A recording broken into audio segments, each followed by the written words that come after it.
guys, today we are going to be doing my very first podcast. Yes, I am using a phone for this.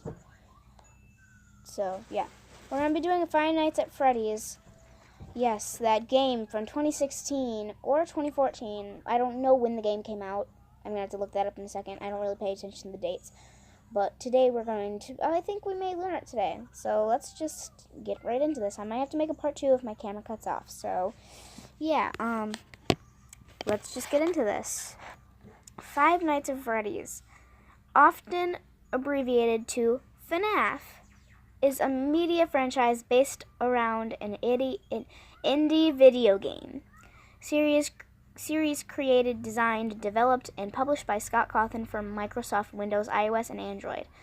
The series is centered on the story of a fictional restaurant named Freddy Fazbear's Pizza, a pastiche,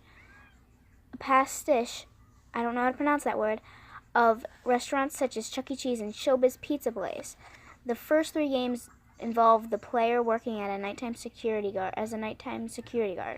They must utilize several tools, most notably checking security cameras, to survive against animatronic characters, which become mobile and homicidal after hours. The 4th game, which uses different gameplay mechanics, such from its predecessor, I can't pronounce that. Why do people make such weird words?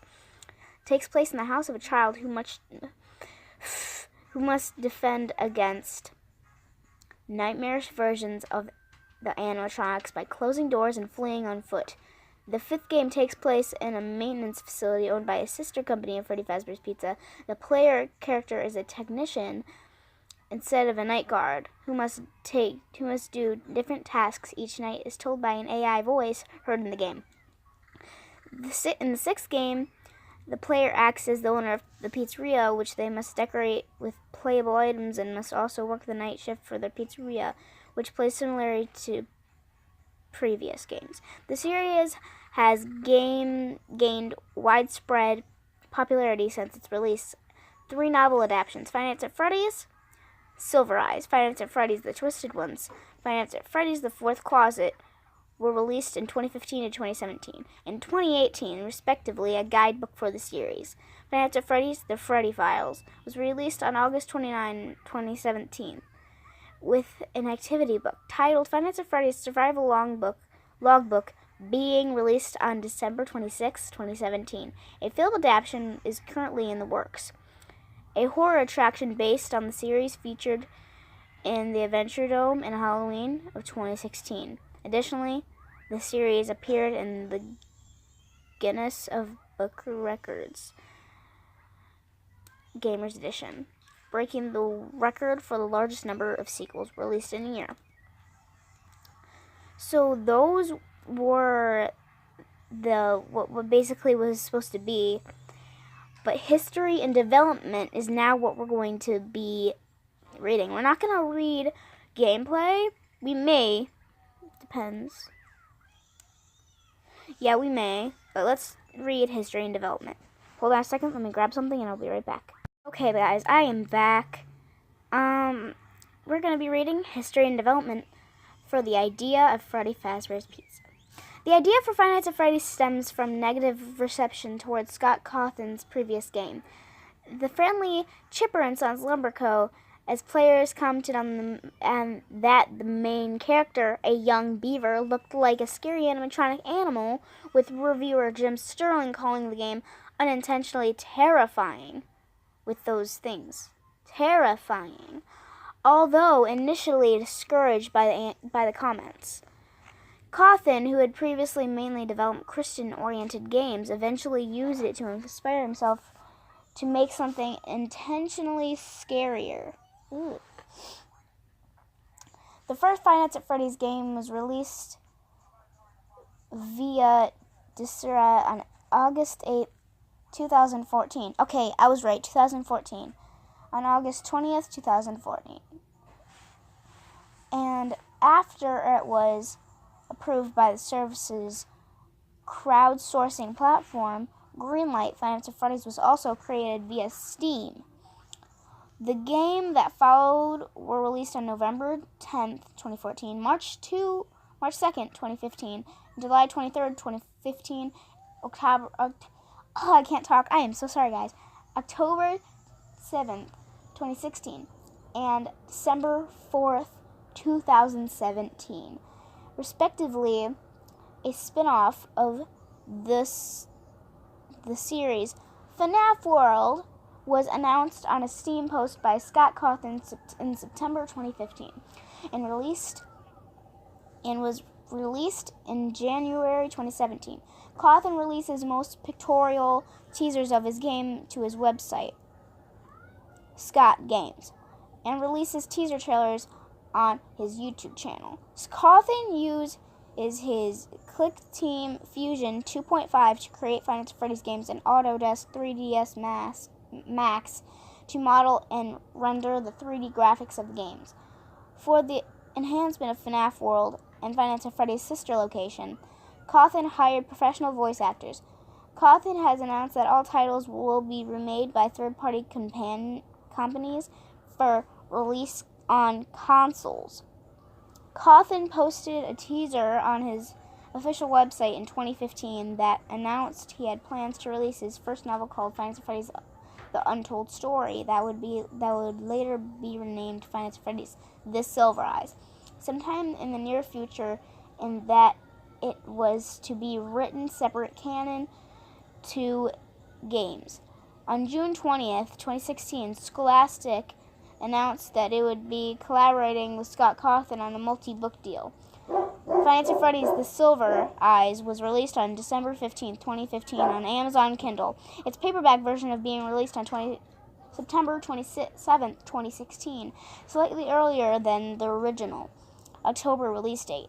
A second novel, Five Nights at Freddy's The Twisted Ones, was released on June 27, 2017. A third title, Five Nights at Freddy's The Fourth Closet, was released on June 26, 2018. Sorry about the background noise. Those are my doggies. But now we're not gonna read the gameplay because the gameplay goes on for hours and hours and hours. So we're gonna be reading the backstory to Freddy Fazbear's Pizza. Let's go!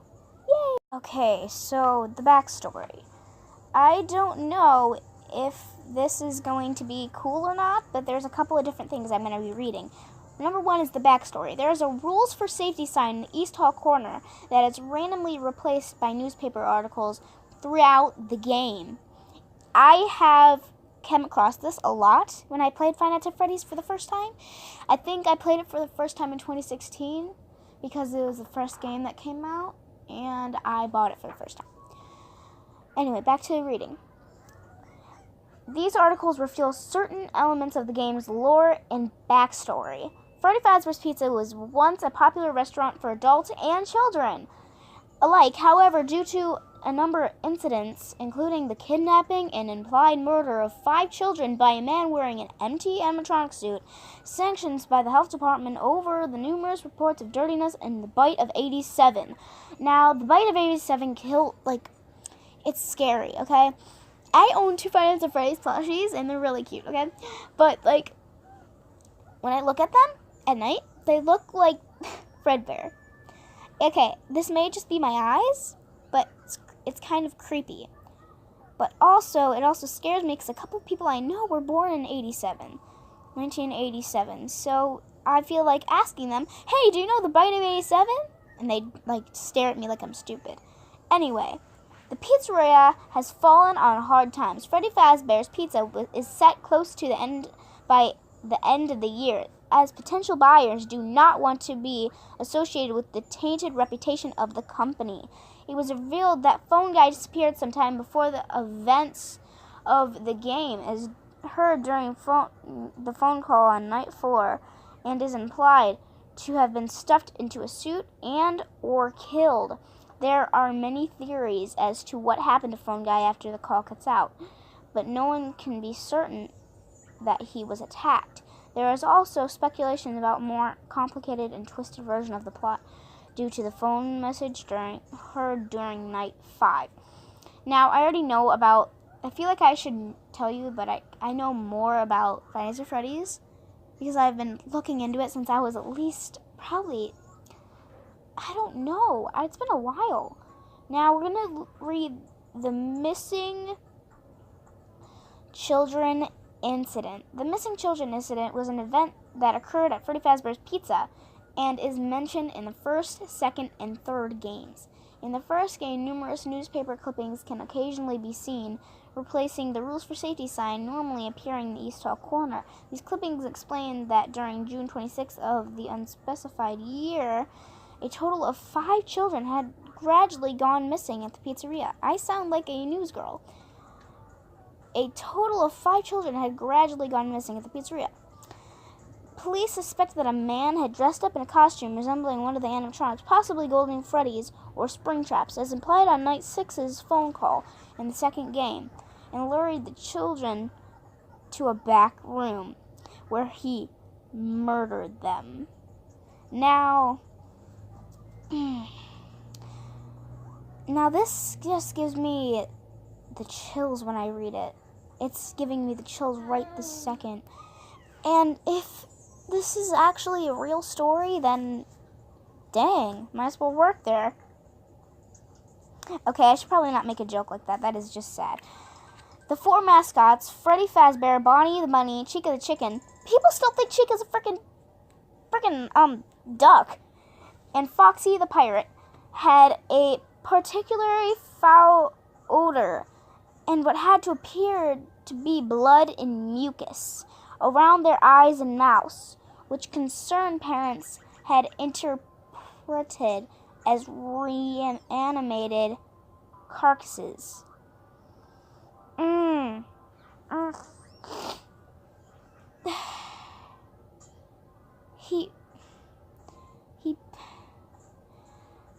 Yeah, I'm going to read what I just was about to say. Phone Guy remarks in Night 1's phone message that the animatronics haven't been cleaned in their 20-plus years of service. If someone at Chuck E. Cheese didn't clean their frickin' animatronics, I would be suing them, which would explain the nasty odor. The stench could also be attributed to a popular theory that the missing children were stuffed into the animatronic suits after they were killed, and that their decomposing bodies were producing the repulsive smell, supposedly due to the risk of their servos locking up from lack of use. The animatronics have been left in a free-roaming mode. I can't talk. At night over the years. They used to be able to roam freely during the day as well, but the bite of 87 caused the pizzeria to put a stop to this. So that's just scary. Next part of this is going to be called theories.